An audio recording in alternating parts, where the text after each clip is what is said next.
it was the lowest point of my life sih menurut aku. Kayak itu quarter life crisis-nya emang mulai di situ ya Kak. Itu benar-benar kayak it's the last I never imagine I'm going to have gitu at the time. Kayak itu berat banget dan aku tuh traumanya juga jujur cukup lama karena berat. Apa yang dirasakan sama seorang yang melewati fase KLC, tapi dia tuh baru merit? Nah, what is the point of view? Itu bertubi-tubi sekali Kak. Lebih beratkah daripada yang KLC dan belum merit? Aku nggak tahu ya, karena kan it could kayak aku tidak akan pernah bisa relate to that. Bukan berarti kayak aku one step ahead, enggak. Karena kayak jalur yang kita pilih berbeda gitu kan. Mungkin sufferingnya aku dengan sufferingnya orang lain yang belum merit pun beda, tapi mungkin painnya sama. Jadi kayak kalau misalnya struggle susahan mana nggak pernah tahu. Kayak everybody have their tolerance at pain gitu aku ngerasanya gitu. Tapi kalau yang kamu pelajarin sebagai seseorang yang menikah di usia 24 dan menjemput KLC atau menjemput usia 25 dengan status yang baru, which is kan sebenarnya PR-nya juga baru, dan aku ngeliatnya kalau orang udah menikah, terutama cewek ya, dia tuh harus aware bahwa dia ini sekarang milik orang lain, dia aja pendamping orang lain gitu. Jadi pasti, you know, ada part of her life yang harus bagi sama orang lain gitu kan. Yes. Menurut aku itu sebuah challenge juga ya, tapi tertolong karena kebetulan aku orangnya bucin banget. Jadi kayak it's in me. It's in me. Jadi kayak ya udahlah kita jalanin aja gitu. Tapi ya quarter life crisis itu nyata sekali ya Kak, dan emang challenging banget sih. Oke, kalau KLC itu banyak faktornya ya, banyak sektornya lah Iya. Ada yang di keuangan, ada yang masalah pencarian jati diri, ada yang masalah romance, baik yang jomblo atau belum dilamar dan segala macam, pokoknya banyak. Nah, kalau lu tuh lebih menggaungnya di bagian mana? Aduh, gimana ya? Aku lebih menggaungnya tuh di mungkin karena pas umur 25 kemarin aku sempat miscarriage. Oh ya, I'm so sorry. Iya, it's okay. Sempat miscarriage juga, mungkin itu jadi kayak salah satu turning point aku, krisis aku tuh mulai di situ gitu. Jadi kayak mungkin starting a family kali ya, itu termasuk kayak starting a new life. Iya, starting a new life itu quarter life crisis aku sih. Wow, tapi mungkin ini juga ada sebuah VT yang mungkin tadi Ashila juga sempat ngomong ya bahwa pada saat dia 25 tahun, tahun lalu kayaknya salah satu cobaan terberatnya adalah kehilangan calon buah hatinya. Coba kita lihat dulu mungkin tayangan yang berikut ini.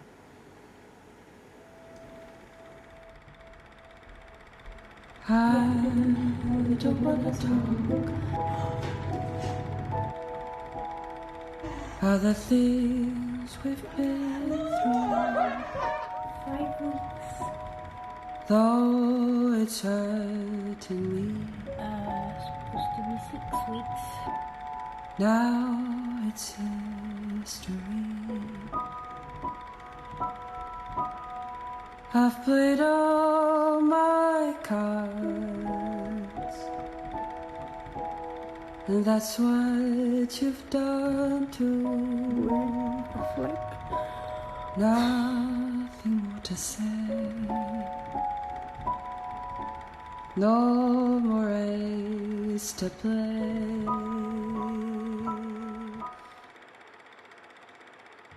Hai, live update 26 Januari tahun 2023. I think I'm pregnant again. The winner takes it all. The loser stands once more beside the victory. That's a destiny. I wish the healthy, happy, and successful pregnancy ya. Jadi sekarang udah berapa bulan, Shil? Jalan 5. Jalan 5 ya. Mungkin kan sekarang kan puji Tuhan udah ada di pregnancy yang ketiga gitu ya. Iya. Berarti kan udah lumayan, udah lebih fokus ke baby yang sekarang lah. Tapi waktu yang pertama dan kedua dan dalam waktu itu pasti kan itu sebuah season yang berat banget ya, Shell. benar. So, how was it? It was the lowest point of my life sih menurut aku, kayak itu quarter life crisisnya emang mulai di Yes. situ ya Kak. Itu benar-benar kayak it's a loss I never imagine I'm going to have gitu at the time. Kayak itu berat banget dan aku tuh traumanya juga jujur cukup lama karena sebenarnya aku dan suami sih kita nggak nunda untuk punya baby kan, dan ketika punya kan pasti rasanya tuh kayak excited, dan pada saat itu kita cuma ngasih tahu keluarga doang dan mungkin teman terdekat doang gitu kan. Nggak lama setelah itu ya I miscarried, terus habis itu sebulan setelahnya anak kata dokter juga kayak udahlah nggak apa-apa itu seleksi alam gitu kan. Oh oke, sorry. Iya. Tapi kamu sempat tanya nggak, kenapa ya dok? Aku sempat nanya kayak kenapa, kayak dokter jawabnya seleksi alam sih gitu. Dan tapi emang dia bilang kalau misalnya terjadi nauzubillah min dzalik yang ketiga kalinya harus ram tes. Jadi dari dokter aku menyarankan kayak gitu. Akhirnya aku coba lagi kan yang kedua hamil lagi, tapi gagal lagi juga. Jadi dari situ tuh aku ngerasanya kayak oke, ini kayaknya Allah belum ngasih aku dan suami saat ini, mungkin harus ada banyak banget yang difokusin pada saat itu. Jadi dari situ tuh aku yang tadinya aku orangnya kayak pesimis banget, terus yang tadinya aku orangnya kayak apa-apa ngeraung-ngeraung, apa-apa tuh kayak pasti gampang banget cerita ke orang gitu kan. Dari kejadian itu tuh bener-bener aku belajar banyak banget sih Kak. Belajar gimana look at the bright side di setiap masalah. Itu kan kejadian gede banget ya buat aku terutama. Jadi dari situ tuh aku benar-benar belajar hikmah itu pasti selalu ada di setiap kejadian gitu. Jadi abis aku keguguran itu aku healing, terus habis itu I moved on, terus ya nyoba-nyoba hal-hal baru lah, terus liburan juga sama suami, kayak coba buat lebih refreshing, lebih kayak mensyukuri hidup lah ibaratnya. Dan ketika ini aku cuma nyeletuk gini doang ya ke suami, ya udah kita tahun depan kita coba ya gitu, kita coba promil gitu. Alhamdulillah tahun depan dengan this year. iya. Jadi kayak aku ngerasa dari situ Allah emang baik banget sih, emang selalu ngedenger doa aku, doa umat-umatik gitu. Jadi kayak mau saya My best friend juga ada yang miscarriage dan aku tahu banget dia move on tuh bukan move on ya, maksudnya dia menghadapi itu cukup lama. Yeah, gitu so sampai sorry to hear akhirnya that. ya sampai akhirnya dia punya, sekarang lagi hamil juga, udah 7 atau 8, kayak bentar lagi dia akan melahirkan. Tapi waktu pada saat dia penantian ke baby yang sekarang itu kan kayaknya karena miscarriage-nya udah agak besar, jadi ada kuburannya. Jadi ada kuburannya, udah ada namanya gitu-gitu kan. Tapi aku ngelihat bahwa memang prosesnya dia untuk mengikhlaskan anak pertamanya ini tuh bener-bener berat banget. Dia cuma dapat mungkin di close friend doang yang kayak aduh aku kangen kakak, aku kangen apa segala macam. Mungkin kamu bisa cerita Shell dari point of view seorang ibu yang harus mengalami kehilangan gitu ya. Di saat kamu belum melihat wujudnya seperti apa. Apa yang mungkin paling berat bagi ibu tersebut supaya mungkin orang-orang di sampingnya tuh bisa ngerti, karena nggak semua orang loh bisa mengerti point of view itu benar, gitu. Benar. Even dengan sesama cewek. Yes. Belum tentu dia ngerti gitu loh. Betul. Karena aku ngalamin juga pada saat aku miscarried, aku jadi tahu orang mana yang benar-benar tulus sama aku, sama orang mana yang kayak ya they just don't care gitu kan at that time. Jadi yang paling berat itu adalah hilangnya hope itu sih Kak. Pada saat itu ya, kayak oh iya jadi kalau misalnya dihitung due date-nya I supposed to kayak pada saat itu aku lagi gendong bayi, gendong anak aku sendiri pada saat itu, gitu-gitu segala macem. Udah gitu kan aku orangnya kayak fantasi banget ya. Kayak aku kan membayangkan banyak hal kalau misalnya aku hamil, oh ya nanti aku udah mau beli ini anaknya cewek apa cowok ya, beli ini apa segala macem. Hilangnya harapan itu sih Kak, yang menurut aku tuh kayak paling yang ngebuat itu tuh berat gitu. Dan maksudnya yang kehilangan harapan itu bukan cuma aku, suamiku, keluargaku, Family. keluarga suamiku, my entire family gitu. Jadi kayak, dan gimana caranya aku harus mengcomfort juga orang-orang di sekitar aku bahwa it's gonna be okay loh semuanya. At the same time kamu juga harus say to yourself bahwa it's gonna be okay. Yes. Fight with our stuff itu menurut aku yang paling Ya, tidak menyenangkan tapi harus dilakukan. betul, Kayak, betul. Kayak- Kayak everyday is a battle with ourselves nggak sih tapi? Iya, tapi di Kan? saat-saat in the valley kan sebenarnya itu lebih berat kan. Iya.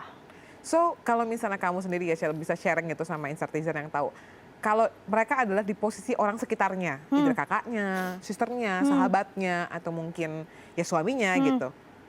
Apa sih yang sebenarnya diharapkan atau sebaiknya dilakukan ketika orang tersebut sedang mengalami kedukaan akibat miscarriage? Wow, ini wow, this is a very good question Kak. Thank Thank you you. for asking this. Karena aku yakin banget nggak cuma aku yang merasakan, pasti di luar sana banyak orang-orang yang pernah merasakan hal yang sama kayak aku.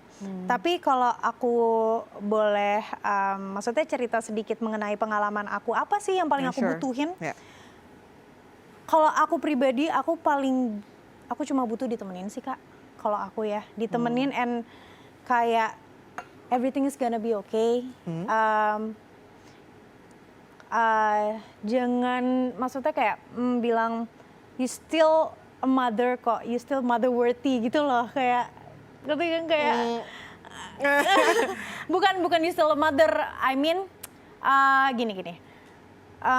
Kamu tuh karena kamu miscarriage bukan berarti kamu nggak pantas jadi ibu. Karena orang-orang tuh pasti yang kayak, oh mungkin ngelihat lo belum pantas jadi ibu. Ada orang yang kayak, Iya, ada, kayak emang, gitu. memang ada. Kayak diyakinin, di-assure bahwa kayak kita tetap seorang ibu kok gitu loh. Kayak kita tetap deserve untuk to be a mother gitu. Gitu sih aku.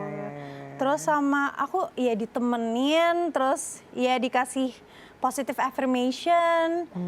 Terus dan yang paling penting lagi tanyain ke orang, karena orang tuh beda-beda ya. What do you need?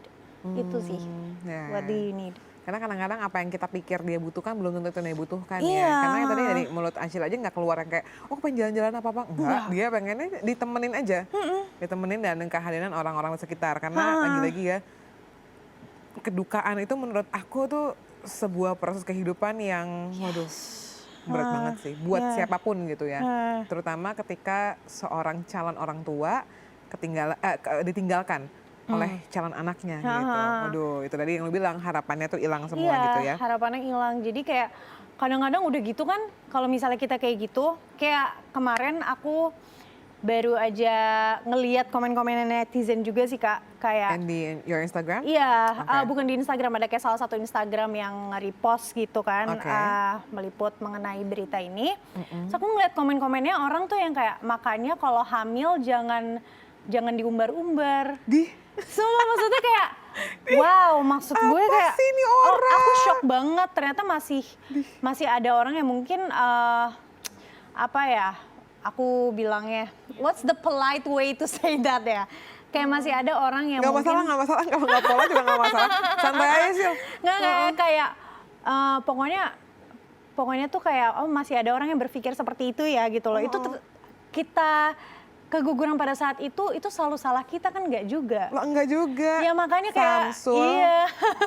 Kayak maksud aku kayak aduh, it's not your fault juga. Itu untuk di-assure juga buat orang-orang yang pernah mengalami hal yang sama kayak aku, it's not your fault.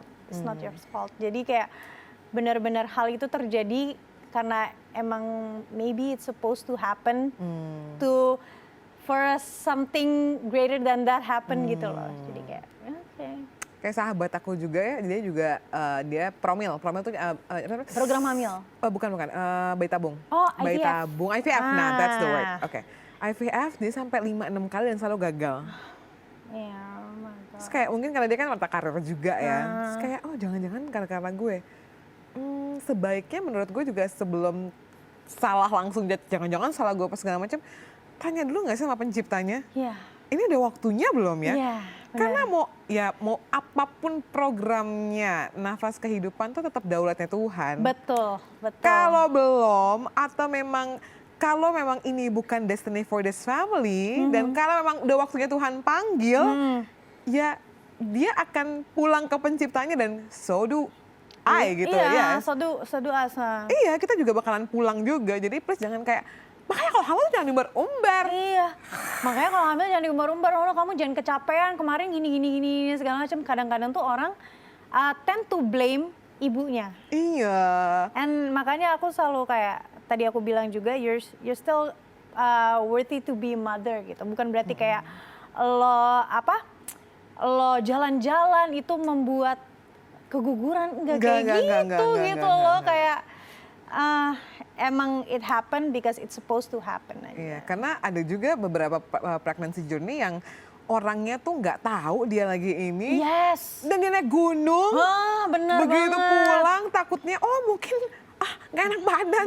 Begitu dicek ternyata memang ada janin di situ dan dia lagi hamil gitu. Nah, itu kurang kuat aktivitas ekstrim apa gitu. Lagi-lagi ya ini memang masalah kedaulatan Tuhan aja terhadap kehidupan setiap pribadi termasuk jabang bayi itu. Jadi mudah-mudahan bisa juga ini ya. So about this pregnancy deh, sekarang kan udah happy gitu ya. Lagi menanti. Udah gender reveal belum, Shell? Udah. Oh udah, so it's gonna be? A girl. Oh girl. Terus gimana kayak pasti suami lo juga ini kan? Seneng kita berdua seneng banget. Ya pokoknya apapun gendernya sih, yang penting anaknya insya Allah nanti lahir dengan sehat. Amin. Terus tubuh yang lengkap itu kan doa ya semuanya. Jadi regardless apapun gendernya sih.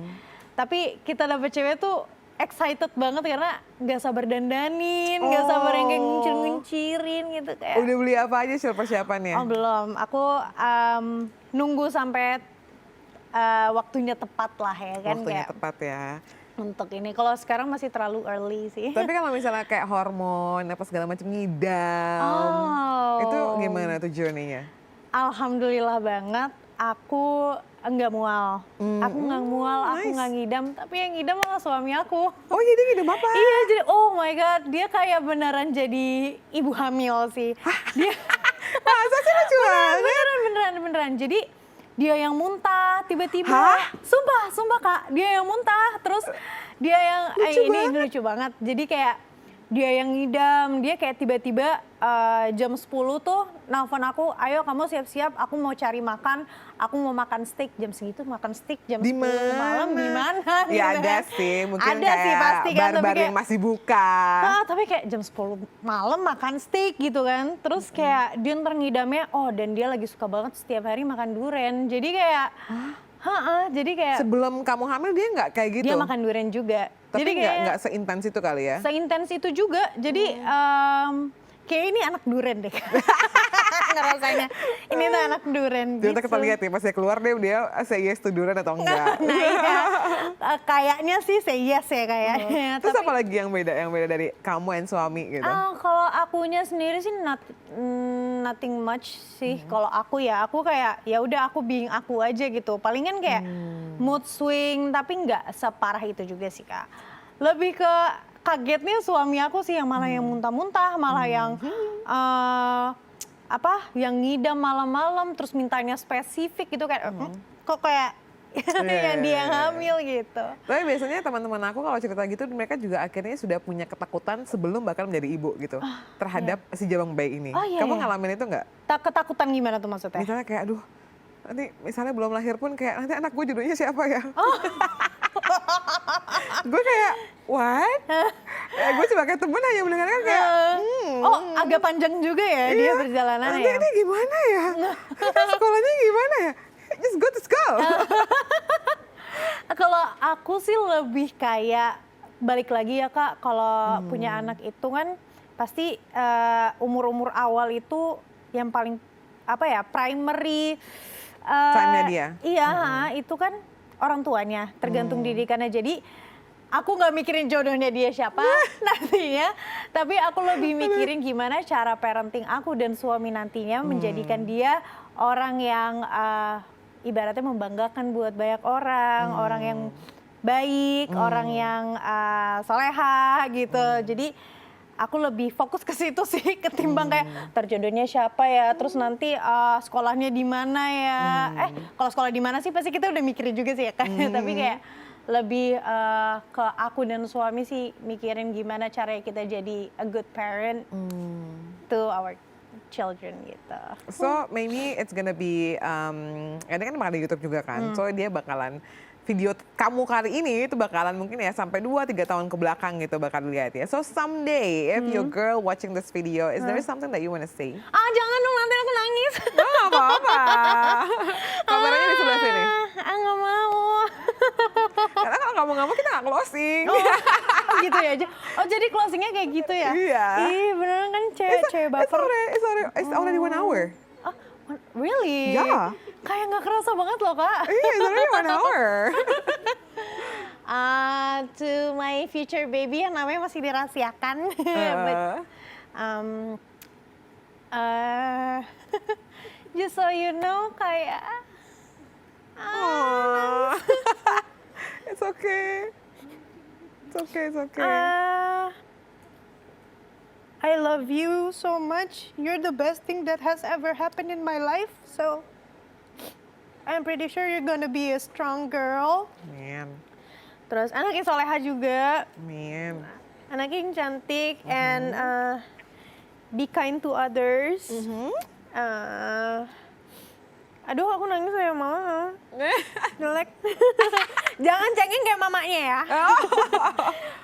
Karena kamu insya Allah jadi anak yang kuat and mama and papa loves you forever. Thank you, Ashila. And that was my talk with Ashila Z.